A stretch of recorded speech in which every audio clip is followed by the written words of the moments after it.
Shimpor nakaslem jong unongsan Hima.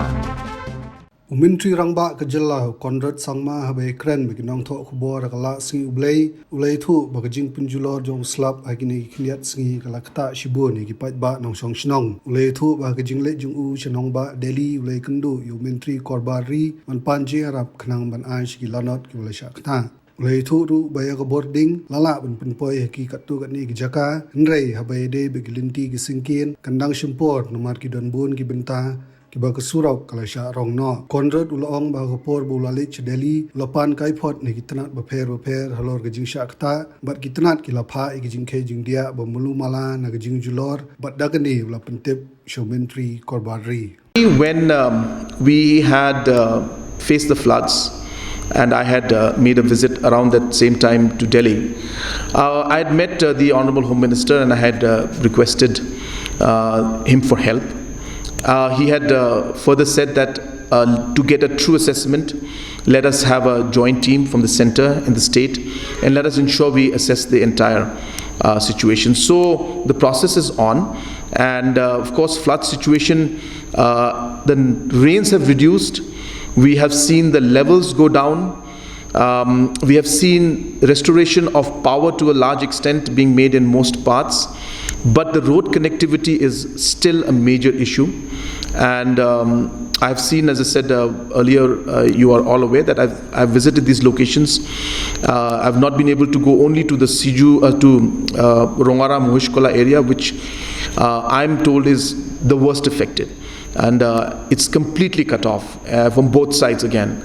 So apart from that, I've seen most of it, and I have not seen this sort of destruction, at least in my recent memory, in terms of what I've seen in this particular floods, I should say flash floods that happened. Because when I visited the locations, the Simsang River went up approximately 30 to 40 feet higher than its original level. And it happened in a matter of 3 hours. Now for that to happen, you can imagine the amount of rain that must have fallen in that area. So it has been quite destructive, and the process, as I said, is on. It will take few days or weeks to really come to a final conclusion, but the process of restoring things and ensuring that all possible help, including delivering food and essentials through helicopters and through the Air Force, are being done. And I must thank all the armed forces, the Air Force, the BSF. Everybody has really, cooperated in this difficult situation. But yes, as I said, the process is on, and it may take some time, but we're hopeful that slowly and steadily we'll be able to get things back to normalcy. How long it will take for power and So power connection in most parts is restored. So Bakmara has been restored about 3 days back. They were without power for quite some time. Telephone connections also in most locations has been restored because they were all power dependent. But as I said, road connectivity is still a major issue. And the reason road connectivity is becoming an issue, I just want to clarify that also, is that the locations where we've seen maximum damage, they, for some reason, in this very strange situation, have been cut off from both sides. So the machines that are responsible for clearing the road are not able to reach those sections that are impacted because both sides have been cut off. So the JCBs and the big machines are not able to move in. And so unless we start connecting those sections, the machines can't move, and until the machines can't move, the roads cannot be cleared. So the roads will take some time, but we are, especially PWD officials, are working day and night to do whatever they can to bring back things to normalcy. Do you think that more than 300 crore, more than that is required? Absolutely. As I said in the beginning, when we went, normally when we meet the ministers, we have to give them some assessment of things. When we assess the situation in the beginning and whatever reports that came into us in that limited time of 24 hours, 48 hours, we made those assessments. Based on that, the Home Minister said that let us have a joint assessment because we don't know the extent of the damage, and I agreed to him. I said, yes sir, we need to do that. And that's when the decision to make a joint assessment to actually assess the damages was done. And as I moved forward after those 24, 48 hours. When we went into the field, we saw that damage was much more than what we had been reported in the first 24 hours or 48 hours to us. So yes, based on the initial reports, we had come up with that figure, but after seeing the extensive damage, after being able to reach those locations which were unreachable in the beginning, we realized that we need more funds.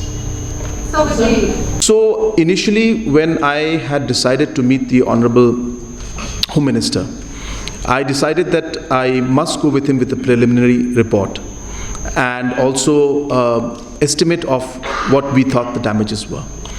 So based on that, within the 24 hours which we got, the PWD and all the other departments were asked to make different assessments that are there based on roads, agriculture, farms, houses damaged, and all the kind of relief material that we may require. And within the short period while these things were happening, I asked for the report. They said that there's a challenge. I said I need to go with a figure, and we came out with the 300 crores based on the road damages and the other damages which I mentioned. When I went to the Honorable Home Minister told me that let us review this entire thing. I will send a central team. Let us do as an accurate assessment as possible, and then let's come to a figure.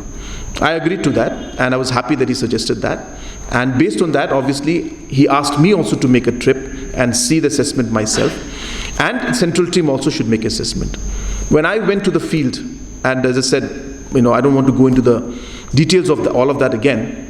But when I went to the field, I could see with my own eyes that the damages really were unimaginable.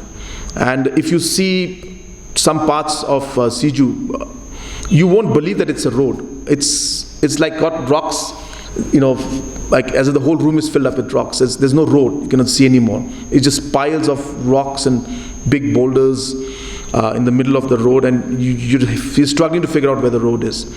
So therefore, after seeing all of that, we realized that there is much more damage, and accordingly I have informed the MHA and Honorable HM about the damages, and he has once again reiterated that we must let the central agencies work with the state agencies and come up. But while we do that, I have also asked my own departments to assess the situation overall and try to find out where we can immediately, even without the help and support of Government of India, the areas where we can immediately work on, like there's certain bridges which need to be repaired immediately, which can be saved. There are some areas which require minor repair of certain roads. There are certain areas which require minor repair for houses. Or even if there are houses that are completely washed away, government can go ahead and give shelter to these people and built up houses. So those emergency cases and the cases which will not require complete central assistance because the scale is not that large, we have decided to go ahead with those areas also. But the assessment is massive, and I don't think it'll be correct to say that it'll be X or Y amount, but it'll be definitely more than the initial assessment which we made of 300 crores, which happened in whatever 24 hours we had at that point in time.